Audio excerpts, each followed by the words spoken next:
Hello and welcome to BYJU'S IAS. Let's get started and look into the first article. The first article is about research by the Center for Cellular and Molecular Biology in reference to the antibacterial resistance. Let's understand some of the facts which can be likely asked in your prelims examination about the CCMB. The CCMB is a premier research organization in frontier areas of modern biology. The objective of this center are to basically conduct high quality research and training in frontier areas of modern biology and also promote centralized national facilities for new and modern techniques in interdisciplinary areas of the modern biology. The CCMB is a biotechnology research establishment of the Council of Scientific and Industrial Research that is located in Hyderabad. So this is one of the research establishments coming under the CSIR. In recognition for its contribution to modern biology, CCMB has been chosen as a Center for Excellence by UNESCO Global Network for Molecular and Cell Biology, and it has been designated as the South Center for Excellence for Research and Training by the Third World Academy of Science in Italy. Now let's understand what the context is. Scientists at the Center for Cellular and Molecular Biology have discovered a new enzyme in the bacteria. Let's say, for example, there is a bacteria. This bacteria has a protective cover. This protective cover also called as the cell wall. This new discovery by the CCMB helps in breaking the cell wall of the bacteria and hence offers a potential in the future for new drug delivery to arrest antibacterial resistance. Let's look into some of the details now. There are many diseases that are spread by the bacteria. In order to understand the root cause of the spread, how they develop resistance, it is crucial for us to understand how cells grow in the bacteria to understand the antibacterial resistance. So knowing how it functions, how its division and growth takes place helps one to understand diseases that are spread by bacteria like cholera, leprosy, tuberculosis and so on. Researchers from this CCMB Institute have found out and have taken the example of E. coli bacteria. They have discovered how the cell wall is constructed in the first place. They have identified the crucial mechanism as to what happens in the construction of the cell wall, and they've also discovered a new mechanism or an enzyme which is important in the construction of cell wall. So what is the discovery here? The major discovery is that there is one of the enzymes which is acting as a main catalyst in the construction or formation of the cell wall. It is through this enzyme that it is able to regulate growth of its cell wall. So what is the importance of this is that other bacteria will also have a similar enzyme on cell division that is helping in the construction of the cell wall, which is fundamental for the growth and division. Thereby, what the scientists now prefer is, in case we are able to block the growth of this enzyme, which is also named as the scissor enzyme, from functioning or activating itself, or if we are able to break this down from constructing itself, then new ways to target microbes could be found, leading to a new wave of antibiotic drugs. So what is the whole essence of it? The whole essence of it is we're gonna come up with a new technology and innovation to act so that this can be a future antibiotic drug that can be helping in addressing of majority of the diseases that is spread by the bacteria. So this is what we need to understand in reference to this article. Moving on, let's look into the next article. In this article, it is speaking about the defense satellite. In the past, defense satellites were launched and spaced out over few years, or one single satellite was launched in 1 year.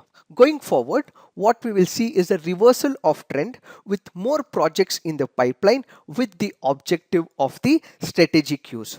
So there are some important points that this article speaks of. One is in terms of the re-satellite, the other is the CATO satellite. The CATO satellite will have about 30 centimeter resolution. This is at par with the world's best system as per the ISRO. It means that the satellite would be able to clearly see if there is a person who is carrying a gun, the devices that he is carrying, the objects or even the human movement at that particular scale from the space. The next important satellite it speaks about is in terms of the RISAT. The radar imaging satellite, that is the RISAT series, can also provide uninterrupted view of the Earth, whether it is during the day or during the night, whether there is rain or there is bright sunshine. So this handy feature will help in understanding if there are forces who are infiltrating across the border. So these two satellites are very important when it comes to the defense and also in terms of the security. So what we have to understand here is, unlike in the past, what we will see is flurry of defense satellites that will be launched in the future, and this can help in the strategic use, in safeguarding the borders, and also preventing any type of terrorist attack. Kindly remember, we will be taking across all these articles in case there is a point or there is a launch of the satellite. As of now, this is all we have to understand. Moving on, let's look into the next article. This article here is speaking about the terrorism. Terrorism is a major threat to the humanity. Its ideology, supremacy, indoctrination of thoughts and stories which are utopian with a political unraveling strikes panic, fear and phobia in the minds of the people. This is a well organized form of asymmetric warfare. So what is this asymmetric warfare? Asymmetric warfare basically means that there is use of unconventional weapons and tactics like the lone wolf attacks, guerrilla warfare, and so on, because these are the people and the organization who cannot take on the conventional military, because they cannot take on the state operations, because they cannot take on the military setup. They involve themselves in the asymmetric warfare, which means the unconventional warfare. Currently, when we look into some of the terrorist attacks, they remain in public memory for a longer period, and they resonate more due to its devastation and perpetration of hatred and loss of lives. So what are these set of examples? You have the Munich Olympics massacre in the year 1972. Then you have the 9/11 terror attack on the Twin Towers in New York in 2001, and there is 26/11 terror attack on multiple targets in Mumbai. So these are the attacks which has an imprint on the people, and people have a long standing memory because of the devastation and the loss that it has created to the nation as well as the lives. So in this article, what the author speaks about is the two types of terrorism. The first type of terrorism it speaks about is the radical Islamist terrorism, and the second type it speaks about is the Western extremism. Let us try to understand and unravel the journey of the radical Islamist extremism. The radical Islamist extremism has been dominant terror narrative post the 1980s. This was possibly an offshoot of the decade-long Afghan war. So after the long war in Afghan, there were people who were concentrating in certain pockets in geographical areas, but these people over a period of time are not concentrating in a specific geographical location but have moved elsewhere as well. So what was concentrated in a particular location and geographical area post the Afghan war has now become transnational in nature. So they are no longer fettered to that geographical location in and around Afghanistan, but the belt and the reach of terrorism has spread world over in the regions of Asia, Africa and elsewhere. New organizations such as Al-Qaeda, Islamic State have gained preeminence among a growing multitude of terror groups. There are regional variants of Abu Sayyaf, the Pakistan-sponsored Lashkar-e-Taiba, the Jaish-e-Mohammed in South Asia, as well as the Boko Haram in Africa, which are the examples of the radical Islamic terrorism. At the same time, there is something of the Western extremism. More recently, especially in that of the West, what we have seen is a new narrative that has been unfolding in the form of the lone wolf attacks. These are the people who do not have a fixed objective. They have sporting different types of labels as well. They are white supremacists, they are right-wing elements, they are proving to be no less violent and dangerous than the jihadist terrorist groups. On one side, when you look at the jihadist groups, they have an organization. They have money funding that is being provided. They have a hierarchy and a structure, who is the first, who is the last. But when it comes to the Western extremism, there is no such organizational structure, there is no such hierarchy, but the problem with them is they are less organized than all these outfits, and the violence that they are perpetrating is more random as well. So these are the two types of extremism that this article speaks about.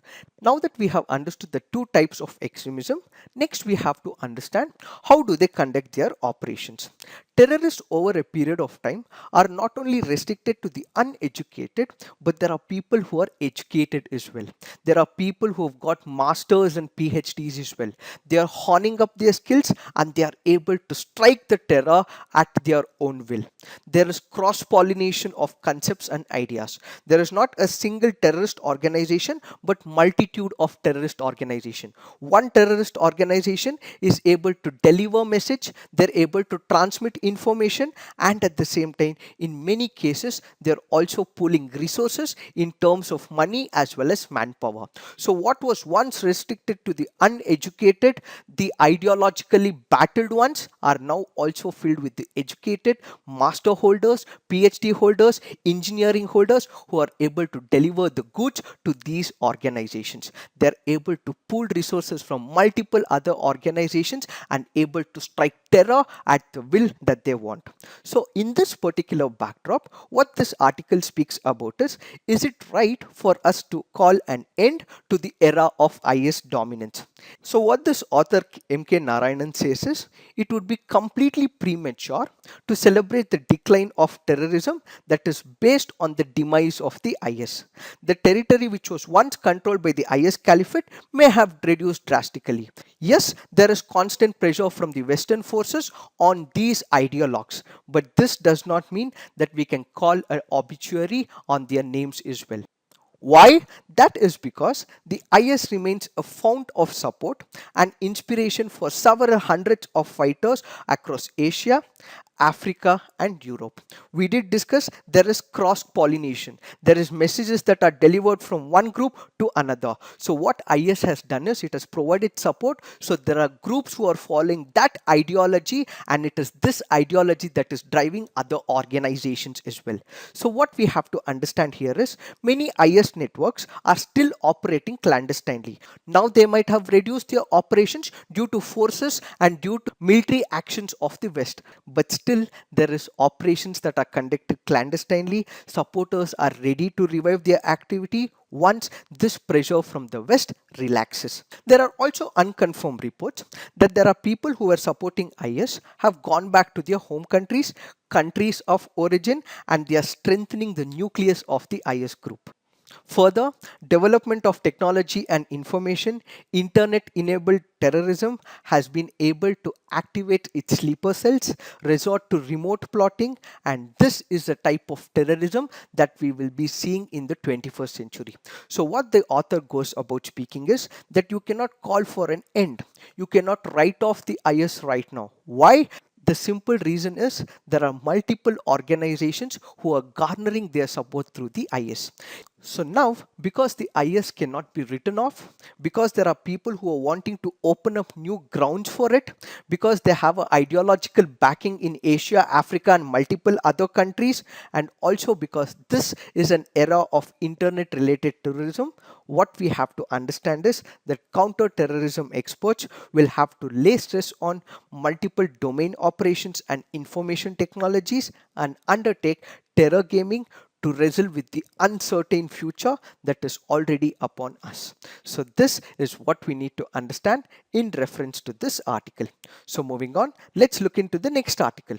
This article speaks about how to achieve 24/7 power for all. Most of the households in India currently have electricity, but this was long battle to provide light to the people in the dark. It has taken years to reach this mega moment. Now, questions are, what made India achieve this feat? How do we sustain the tempo and provide 24/7 power for all? So when we look into the background, there has been enactment of number of laws. Let's take the example of the Electricity Act in 2003 or the introduction of the Rajiv Gandhi Gramin Vidyutikaran Yojana in 2005. Added to this, what we have is the Saubhagya scheme, or what is called as the Pradhana Mantri Sahaj Bijli Har Ghar Yojana. So there has been a number of programs that were initiated in the past.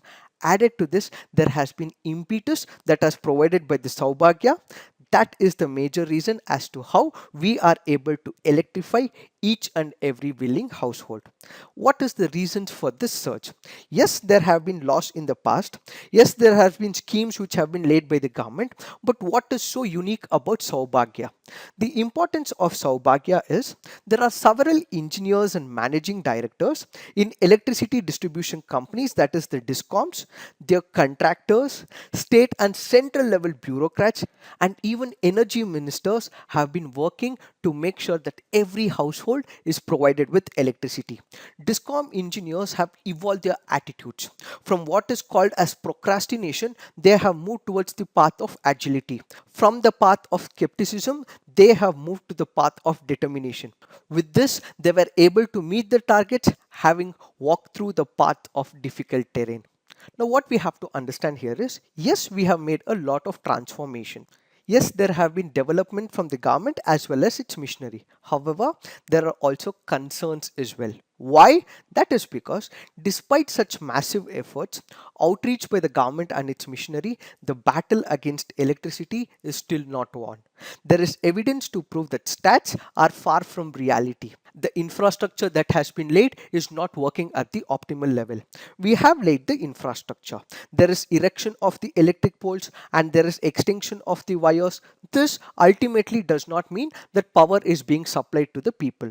We have laid the infrastructure by coming up with poles. We have laid the wires as well, but this should ultimately deliver electricity to the house.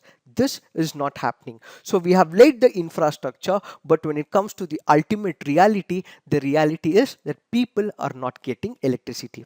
Let's look at some of the other facts as well. The median hours of supply has been increased from 12 hours in 2015 to 16 hours a day in the year 2018. So this means we have had an increase with the number of hours that electricity is provided. That is from 12 hours to 16 hours. But this also fails a test of 24 hours. What about the rest 8 hours of power? So people have to live in dark for about 8 hours. So people are not getting the 24/7 supply, which was the intended objective of the government. Let's also look at another instance of low voltage and voltage surges that have reduced in the last 3 years. But about a quarter of rural households still report low voltages for at least 5 days in a month. So what we have to understand is the infrastructure has been laid, the wire connectivity has been initiated, but when it comes to the reality, the power supply to the people are not being delivered is what is the crux of this article. So in order to overcome all these issues, the author here has come up with certain measures. So what are these measures? First, India needs what is called as the real-time monitoring of supply at the end user level. What do we mean by it? There have been number of schemes that the government has come up with. All this has been transparent and all this has been accountable. How? Let's take the example of the LED program. The number of LED bulbs that are sold are being reflected on the website. So are other set of parameters when it comes to the Saubhagya scheme as well. So the problem here is the government is able to bring all feeders on the country online. So it is able to show and reflect the number of pieces that the LED has been sold online. But we currently have no such provisions to monitor supply as experienced by the households. In case they are not getting required amount of electricity, is there an institution where they can call up and voice their opinion? In case they are voicing their opinion, is it reflecting on a particular portal? This is not happening. The government is planning to come up with a project which is called as the smart meters. Currently, this is an implementation process, but we need an alternative. So one such alternative is we could rely on what is called as the interactive voice response system or what is called as the SMS based supporting by the end users. In case the end users are not able to get the power, they immediately send a message to this institution or an organization that power is not being delivered to them. So this is reflected on a particular portal. So this is one of the alternatives that the author is suggesting until we have what is called as the smart meters, which is in the implementation phase. Next, the author here goes on to speak about the distribution companies. What the distribution companies will currently have to do is they'll have to improvise on the quality of supply as well as on the maintenance services. Let's say, for example, now it is summer. So during summer, what you can obviously expect is there'll be surge or an increase in the want for the power. So what the discoms will have to do is they'll have to anticipate that certain amount of power will have to be taken in advance because this is summer. There'll be surge in the power usage. This has to be anticipated. And now that you have all these stats tagged up, you have the numbers with you, make sure that you are able to procure power and also deliver the power to the end user. Apart from this, what the author goes about speaking is discoms function on the basis of profits. In few areas like in the rural India, there are few public sector which is not able to get much of money as well as profits. In that particular parlance, what the author speaks about is he takes the example of Odisha. So what he says is, in case you are not able to maintain and sustain and keep up with respect to the profits, what you can do is outsource this particular infrastructure to some other franchises, so the amount of losses that you are encountering is reduced. At the same time, Maharashtra has also introduced what is called as the village level coordinators to address local level villages. So you have number of organizations, groups that are involved in this particular sector.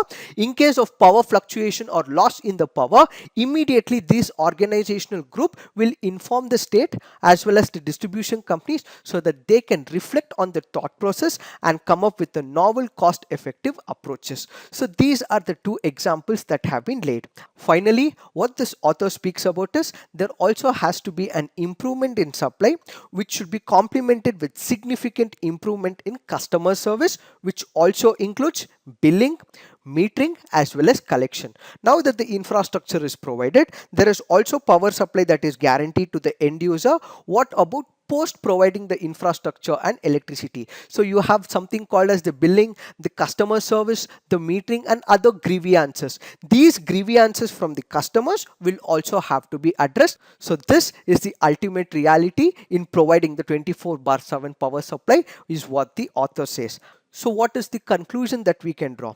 Electricity is the driver for India's development.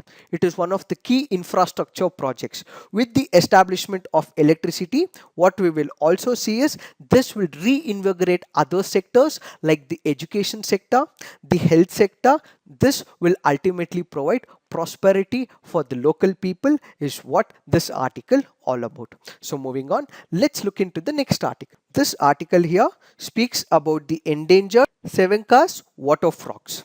There was a frog species where population was in a gradual decline over the years. These species needed some help. They had to be rescued as well. Then came the Messiah in the form of the Global Wildlife Conservation. This organization set up a date between Romeo and Juliet. Confused? Romeo and Juliet are the names of the frogs. They were introduced in an aquarium so that they can engage in reproductive activity and increase the number of the species. So what are we speaking about? There was a major threat to these species. Their numbers had to be increased, and that is when the global wildlife conservation pictures in, so that there is increase in the numbers with respect to these water frogs. Let's understand some of the facts with respect to these frogs. The IUCN status for this frog is vulnerable. It is endemic to Bolivia. Its natural habitats are subtropical or tropical moist montane forests, rivers and freshwater marshes. Sehuencas frog is completely aquatic. Another important term that we have to realize from this article is about the amplexus. So what is amplexus? It is the mating position for the frogs where the male holds the female until he can fertilize her eggs as she lays them. Some species of the frog need to go into amplexus for weeks or even months. Now that we have understood some of the facts, what we also have to understand is how is that these frogs are facing the threats. A combination of climate change, habitat destruction, contamination, and one of the diseases called as the chytridiomycosis is the major problem. So what is this chytridiomycosis? This chytridiomycosis is nothing but a fungal disease. So a combination of all these things and with the introduction of the invasive species caused the abrupt demise of many aquatic frog species in the region of Bolivia. So this is what we need to understand in reference to this article. Moving on, let's look into some of the prelims practice questions. Mukundara Hill Tiger Reserve is in the state of Rajasthan. Why is this in picture? Because there is an article today which says a massive fire broke out in an enclosure of Mukundara Hill Tiger Reserve in Rajasthan's Kota district. Kindly remember, the Mukundara Hill Tiger Reserve is in the state of Rajasthan. Moving on, let's look into the next practice question. The strategy policy group is headed by the National Security Advisor. Let's look into the explanation.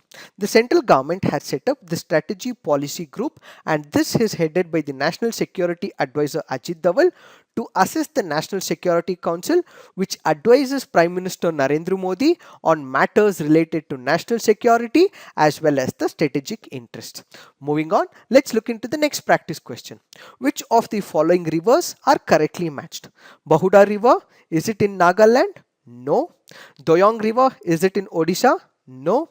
Shethrunji River, is it in Gujarat? Yes. Panchganga River, is it in Maharashtra? Yes. The answer for this is 3 and 4 only, because Bahuda River is in Odisha and Doyong River is in Nagaland. Moving on, let's look into the next practice question.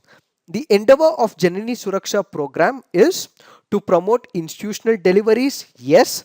To provide monetary assistance to the mother to meet the cost of delivery. Yes. To provide for wage loss during pregnancy and confinement. No. This is not the objective of this program. So this option is wrong. So the answer for this is 1 and 2 only. So this is it for today. Thank you for watching. All the best.